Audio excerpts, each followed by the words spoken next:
دنیا کے اندر کتنے کام ہیں؟ 2 کام ہیں. اور شیطان فارغ ہے، شیطان کو کوئی بھی کام نہیں ہے، اور انسان مصروف ہے. شیطان فارغ ہے، انسان جو ہے وہ مصروف ہے. اب انسان کو دنیا کے اندر 2 کام کرنے ہیں. پہلا کام کون سا؟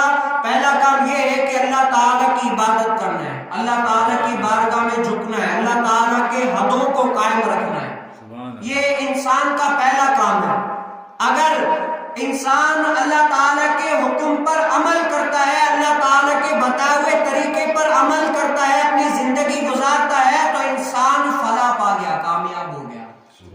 اور دوسرا انسان کو کیا کام ہے؟ کہ دنیا حاصل کرنا.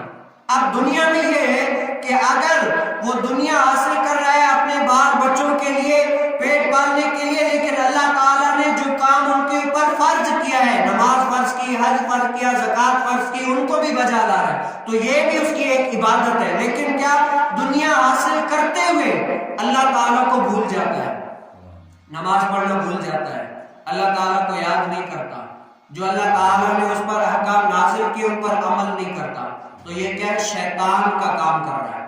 شیطان فارغ ہے. شیطان کیا؟ اس کو اللہ تعالیٰ کی راہ سے ہٹانے کی کوشش کرتا ہے، اللہ تعالیٰ کی راہ سے ہٹانے کی کوشش کرتا ہے کہ یہ کسی بھی طریقے سے میری راہ میں نہ آئے اور سجدہ عبادت نہ کرے، کہ میری راہ سے مردود ہو جائے.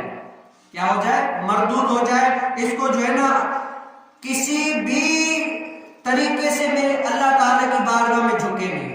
تو آج میں اپنے اوپر دیکھو، آپ اپنے اوپر، کہ اگر ہم مصروف ہیں تو کس کام میں؟ پہلا اللہ تعالیٰ کی بارگاہ میں جھکتے ہیں، اللہ تعالیٰ کے کاموں پر عمل کرتے ہیں، ان کاموں میں ہیں، ان کام میں مصروف ہے. یا اگر دنیا ہم کما رہے ہیں تو دنیا میں بھی اللہ تعالیٰ نے جو ہم پر فرض کیا ان کو بجا لاتے یا نہیں لاتے؟ اگر نہیں لاتے تو یہ کیا ہے؟ شیطان آپ کی انگلی پکڑ کر آپ کو لے کر جا رہا ہے، آپ شیطان کے پیچھے.